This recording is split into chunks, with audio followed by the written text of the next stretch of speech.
One of the exercises that I do in my master classes and sessions is that I let people present and look at themselves in a video format. 9 out of 10 people do not want to watch that video. And this is them just speaking. It's something that we do every day, and you don't want to watch yourself as you're doing that. I think it's so hard. It takes bravery and guts to take a hard look in the mirror, or even a look. No, it doesn't even need to be hard. Just look at yourself.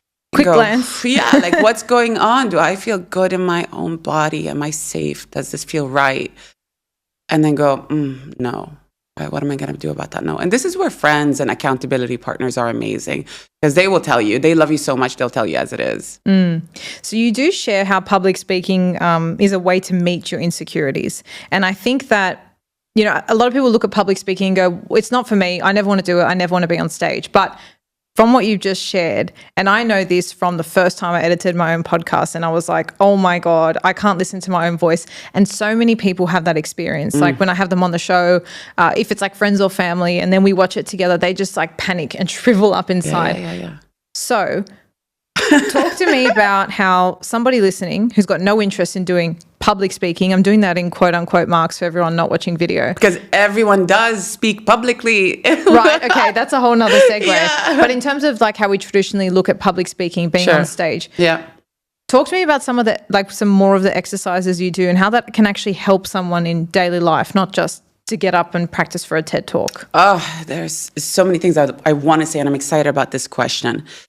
All right, so at the end of the day, we can all improve by reading a book or watching a YouTube or taking an online course when it comes to this space.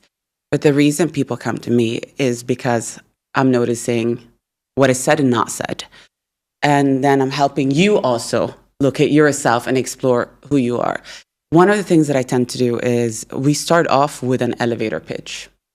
A lot of people have a hard time telling the world what they do and who they are. Just from a professional stance. And quite often it sounds like, my name is so-and-so, this is my title, and this is where I work at. This is often my best case scenario. And quite often it's not full name, it's not saying the title fully. And what I like to do is go, well, give me a bit more to work with here. Maybe brag a little bit so I know that you're an expert in your field. That question, it can take us hours to unpack. And so once we've constructed that and it does justice to the person's expertise in front of me, and now anybody that hears this elevator pitch knows who they are and what they can offer and do justice to their experience, then I record them and I ask them to, stand up, present, and now you're going to watch yourself.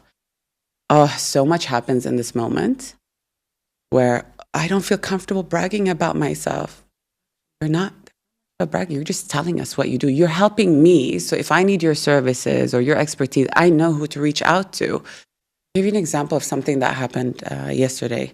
I had a master class, and one of the people in this session had this theatrical approach, and it was almost a defense mechanism.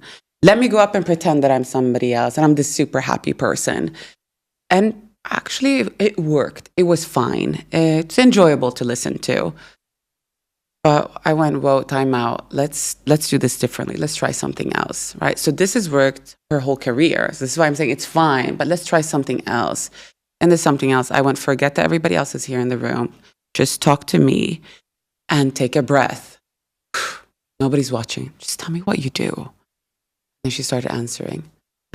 Okay. And how can you help me? And what is the expertise that you have? Where have you been before? And we had that one-on-one conversation. By the time she was done, she started sobbing. I went, what happened? It was just like, I was just being myself. And I felt like I could be heard.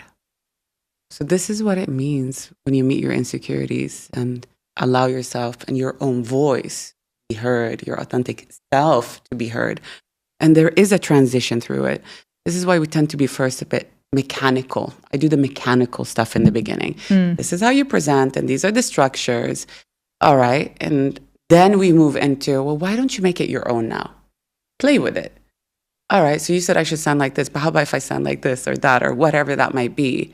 Yeah. So we start experimenting until that person lands in whatever is their authentic body language or voice or vocal projection or linguistics words that they'll use. But that does go through that process. There may be a lot of people listening who've not even considered what is my voice? Like what does, even now that I'm thinking about it, like, okay, it's the physical thing, like it's my voice, but what does that mean in terms of how I portray myself to the world, and how do people go about locating what that even is for them? I used to be an absolute mute as a child, and now I'm hosting some of the biggest events and TV shows in the country. I wouldn't believe that for a second. Right? And my mum and grandma still to this day are like, are you the same person? Like they just cannot, it doesn't click for them. But that really resonated with me. And so what I did was I sat down and I was like, okay, so how did you get from A to Z? How did you do it? And I realized what I have taught myself, I could framework, and I could help people to actually learn that framework and do it in less time than I can. It was identifying what was truly me. And I created something called the voice layer theory after doing all of my kind of like looking back and, how can I build this and how can I teach this to other people? And the easiest way to describe it is that when you're born in your most, developing early years, the biggest influence on your voice from the get-go, your parents, right? Your mum or your dad or your guardians, whoever is raising you. And on top of that, then say you've got your voice here, you've got the parents on top. Then on top of that, we go to school. We've got teachers, we've got other students. On top of that, we're consuming media, TV, radio. On top of that, now in a world of social media, where millions of voices are influencing us, telling us what we should feel, what we should think, what our opinions should be on certain things. And what I realized is we're there at the bottom, we're the foundation, but all these layers are building up on top of us. And what's happening is our own voice is getting diluted. So I don't know about you, but like in any situation, even with my partner, I say something and I'm like, that wasn't me, that was my mum. Yeah. Yeah, that's a big one. He's actually been good calling me out, being like, yeah, that was your mum. Yeah. And I'm so glad he does, because sometimes we do need that. When I'm with a friend and she's like, what do you want to have for dinner? And I'm like, oh, sushi. And she's like, oh, yes, let's go for sushi. And I'm like, Nimi, did you want sushi, or did you just know that she loves sushi, so you're going for sushi? You're like, damn, should have picked the ramen. Right. Obsessed with ramen, by the way, obsessed. So it was all of these things of we got so many people influencing our voice. And what we don't do and what we've never been taught from a young age is that our voice is its own nucleus. We kind of just think it's a default and a given, but your voice is your greatest asset. It is one of the core things that help you to communicate who you are to the world. How come we haven't done the groundwork in identifying what that voice is? So there's a way to kind of identify that and break all those layers down. And it takes a lot of time. I'd love to sit here and say, okay, you can do it overnight. Right now. Yeah. But it took me a lot of time. And what I did was isolate my voice. So that was taking myself away for like a week or so. When I say taking myself away, I wish it was going to like some private island. No, it was just not consuming social media. Detox. It was exactly that. Detox. And then also just not talking to a lot of people for a week, which is amazing, by the way. And we all need to do it. We need to just sit with ourselves for a while. And I started questioning everything.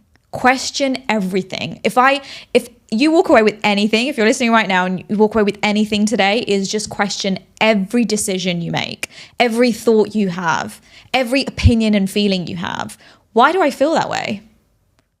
How come? How come that's what you chose? I started even questioning like the tiniest things, from what do I want to have for dinner? Okay, why are you choosing that? Why, Nimi? And it can get really tedious, but the point is that that's the only way to break through, because then you start realizing why you start making these choices. Is it you, or is it someone else highly influencing it? What's the source? What's the source? And I got to the point where I was like, journalism. I started questioning my whole career and my purpose. And I was like, did I do it because my mum wanted me to do it, or did I want to do it? And you have a bit of an identity crisis through it all. But that just means it's working. Yeah. It's really working. So I isolated my voice completely. And then what I started doing was evaluating the voices around me. So the 5 closest people to me. You know, they say you are the average of the 5 closest people to you. Okay, who are they then? Let's actually identify them, and let's actually recognize if they're a positive influence on my voice, if they are guiding my voice, enhancing my voice. Are they helping it in any way, or are they dimming my voice? And so that's what made me really identify the people. And then for me, it was just elimination, you know, and I had to be pretty cutthroat, because I'm like, this is me. This is my nucleus. I have to protect my voice at all costs. Walk into a room as the person that you want to be. They call that be it until you are it. Yeah. And I feel like your aura says so much about you as a person. So even if you're not feeling confident, walk into places confidently. Be the person that you truly want to be, and you will become that person. And I'm not saying just like manifesting things works. You got to do the really hard work and work smart as well. Yeah. But yeah, you really have to, I was like, I'm going to be the person that I want to be. And I eventually became that person. Like, I started from nothing. I didn't have any help from anyone. It was just me and my husband, Ross. So I've never been given anything. I've had to probably work twice as hard as people out there who, you know, have just walked into a modeling agency and they've had somebody who knows how things work. And there's only so much that my husband and I knew. We actually had to really work hard to be like, okay, like, how can we do this? How can we do that? Like, I think I ended up sending a high heel into an office once and being like, just one shoe, one high heel, being like, hi, just wanted to get my foot in the door. And this is like 2009, 10. That's great. Just wanted to get my foot in the door. Love to have a chat with you. Ended up getting a call from this person. And they're like, I was actually really blown away by the way you approach that. I'd love to have you in to have a chat. That's really cool. So doing those things was so important in that time. And we still do weird stuff like that too. So if anybody out there is watching who got weird stuff from us that got us a meeting with that person, you know, like, but yeah, I think we just had to do things so differently. And I was always like, okay, I'm just going to walk into every room. And actually somebody said to me once, I was like, what's the dress code for tonight? And she goes, well, what does a supermodel wear? What does a supermodel wear to a party? Like, how does a supermodel dress? And I was like, good point. So every time, I don't care if I'm overdressed somewhere, I could not give a shit, truly. But you are the main character in your story, so be that main character. Don't be the best friend. Don't be the co-star. Don't give us co-star energy. Like, we want to be the main character in our story, you know? Yeah. There was this one thing this guy said to me. He was a talent agent who was really dodgy and he was really a really awful person. He said to me, he was like, you will never be anywhere. You will be nothing. You are nothing. You'll never be successful. And then when I booked Guess and the Super Bowl commercial, I was just like, I actually genuinely really want to send him like the link to the ad. Like, I wanted to send him the catalog for Guess. Yeah. And just say thank you for not believing in me, because it made me believe in myself even more. And those things like really, and I don't forget those things. Like, when someone is cruel to you, like, you got to turn it into something good, you know? 100%. Flip it on its head. Yeah. Use it. Thank you to that angry man who like completely, you know, lit your jet on fire. I had so many experiences like that over the years where people told me I'd be nothing. And I was like, cool, okay, I'll show you. Yeah. Awesome, let's go. I love a challenge. And I think a lot of people struggle with that confidence of how to put themselves forward, because maybe they don't have the confidence or they feel like they're being really egotistical. Yeah. And I think this is important, especially when it comes to, let's say, an interview, right? You're going forward for a new opportunity. Yeah. That's most likely, if you're going for something different, it's most likely a step up or something outside of your comfort zone. Yeah. Otherwise, why would you be moving? Absolutely, yeah. So this is something both you and I have done over the last few years. Interviews, looking for new roles. Yeah. How do you kind of approach this? Do you know what? As I've gotten older, I've seen it from a different perspective. I think when I was younger, it was always this nerve-wracking. It still is nerve-wracking, but then it was very much, they are assessing me. I need this more than they do. And like they're doing you a favor. Right, exactly. And I had an interesting conversation with an interviewer once who told me, and this is what changed it for me, this is kind of the turning moment that really made me see it from a different point of view, was that actually I want you to be just as comfortable as we are, so you're assessing us, because ultimately we want you to stay here long term. We don't want you to be here for just a minute and, leave in a year. And that's when I really sat back and I thought, wow, like so interesting. And I think we forget that. It's so easy for us to forget because there's so many demands in our life, right? We've got financial goals, we've got personal goals, we've got professional goals. All of these different things make us feel like if it's not this, my life is over. And like it's, you I put need so this much on these opportunities. Everything. And I do believe that if a door closes, another one opens. And so if it doesn't work out, it honestly wasn't meant to be. And that's okay. Yeah. And I think it's having that acceptance in believing that, okay, this role is for me. I'm the right fit for this. And it's all about that mindset and understanding that actually they're not just assessing you. You are equally assessing them. I love that you started off with the mindset tip because I've been there so many times where you go into an interview and you're like, am I the right person for this, for them, right? Like I'm just one of many they're interviewing, but you could equally say, well, they're one of many companies that I'm interviewing and I'm actually assessing if this is right for me and being a little bit more confident in what you want.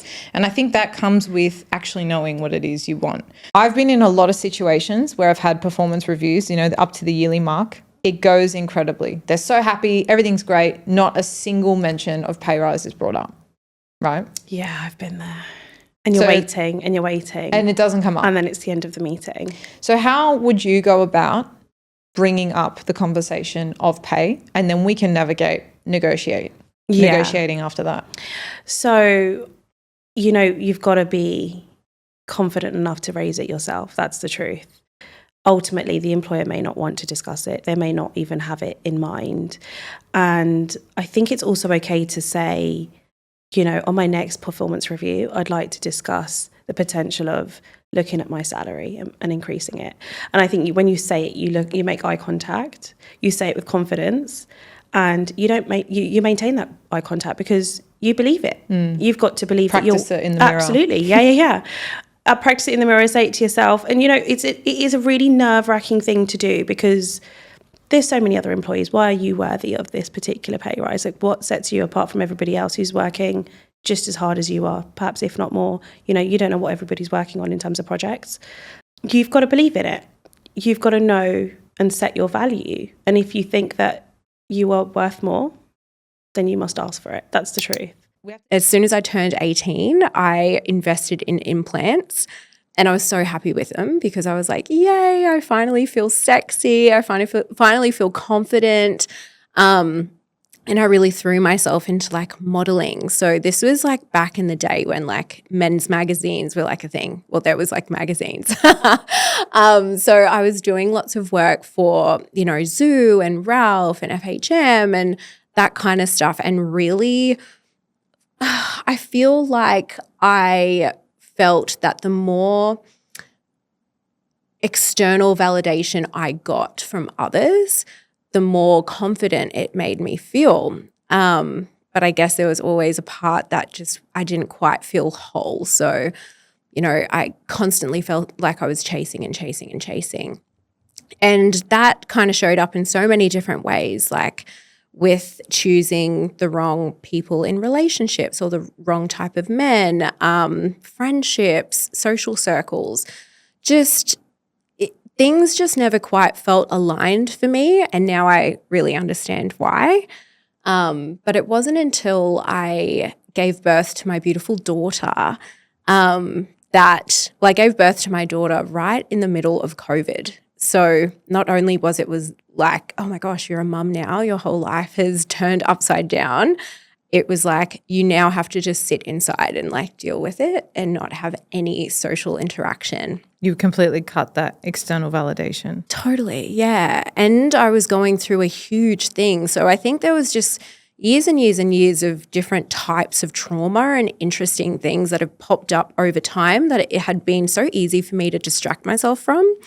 And then, having such a huge life transition with becoming a mum, doing it also through COVID, I was also a new wife too. Like in those few years, I just found myself really coming face to face with some really uncomfortable truths about myself that I had never really sat with myself and looked at my shadows and looked at my ways of thinking and looked at these cycles that were playing out in my life. And with that, you know, everything kind of got thrown upside down. I left my marriage. I had to kind of do a full 360 of my life and really start doing some deep internal work. And what I realized was that I have been using everything else as a crutch in order to not kind of face my inner demons or my shadows. So when I came out of my marriage, I really just wanted to devote a lot of time to myself and to my healing. I didn't want to distract myself from it anymore. I was really excited just to sit with myself and just to pour this love and attention that I so easily was pouring out to others into myself. And I was really excited because I, you know, was able to just not date, be celibate, and pour all my love into me for 1 whole year. And that was like a huge milestone for me. And now I'm like on nearly 2.5 years. Wow. Yeah. And it has been the most incredible journey for me. Like I feel more like myself now than I ever have in my whole entire life. I'm really certain, and I'm really grounded, and I really know who I am, which is really beautiful because I think my whole life I was trying to figure out who I was through different people, through different experiences, through different, you know, crutches. But at the end of the day, what I really needed to do was like ignore all of that and come back to me. And it hasn't been a pretty journey, but it has 100% been worth it.